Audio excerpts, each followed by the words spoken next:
عزیز طلبہ، جماعت ششم کے جغرافیہ کے سبق زمین اور کروی خطوط میں اب ہم آگے دیکھیں گے کہ زمین پر فرضی دائروی خطوط کی پیمائش کس طریقے سے کی گئی ہے اور انہیں کیا کہتے ہیں۔ زمین کے اس ماڈل کو ہم نے کٹے ہوئے تربوز کی طرح بنایا ہے تاکہ ہم ہمارے ٹاپک کو بہتر طور پر سمجھ سکیں۔ فرض کیجئے یہ زمین کا شمالی قطب اور یہ جنوبی قطب ہے۔ دونوں قطب کو ملانے والا فرضی خط محور کہلاتا ہے۔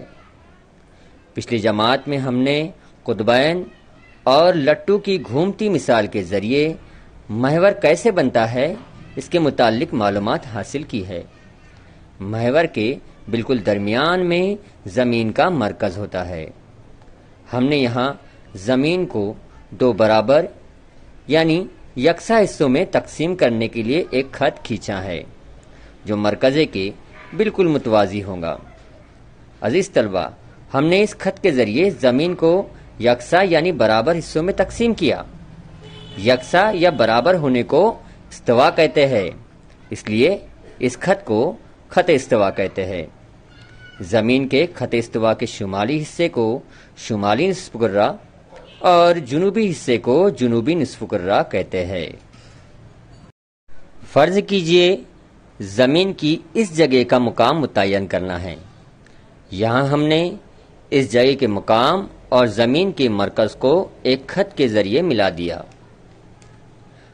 ہم نے مرکز سے استوائی سطح کو ظاہر کرنے کے لیے بھی ایک خط کھینچا ہے۔ ان دونوں خطوط سے ہمیں مرکز پر ایک زاویہ ملا جس کی پیمائش 30 درجہ ہے۔ اس لیے ہم کہیں گے کہ اس مقام کا خط استوائی سطح سے زاویائی فاصلہ 30 درجہ ہے۔ چونکہ یہ مقام استوائی سطح سے شمال کی جانب ہے تو اس کا زاویائی فاصلہ 30 درجہ شمال ہوگا۔ اب ہم خط استوائی سطح سے 30 درجے پر متوازی خط کھینچے تو وہ دائروی شکل کا ہوگا۔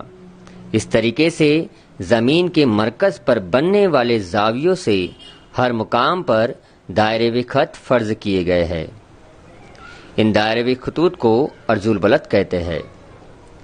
اس طریقے سے جنوبی نصف کرے میں بھی فرضی خطوط کی پیمائش کی گئی ہے۔ خط استوائی سطح سے تمام عرض البلدی خطوط کو ناپا جاتا ہے، اس لیے خط استوا کو 0 درجہ عرض البلد کہا جاتا ہے۔ اسے بنیادی عرض البلد بھی کہتے ہیں۔ خط استوا کے قریب بیضوی دائرے بڑے ہوتے ہیں اور قطبین کی جانب بتدریج چھوٹے ہوتے جاتے ہیں، یا یوں کہا جا سکتا ہے کہ زاویائی فاصلہ کم تو بیضوی دائرے بڑے اور زاویائی فاصلہ زیادہ تو بیضوی دائرے چھوٹے۔ عزیز طلبہ، اسے مزید سمجھنے کے لیے گلوب پر عرض البلدی خطوط کا بغور مشاہدہ کیجیے۔ اللہ حافظ۔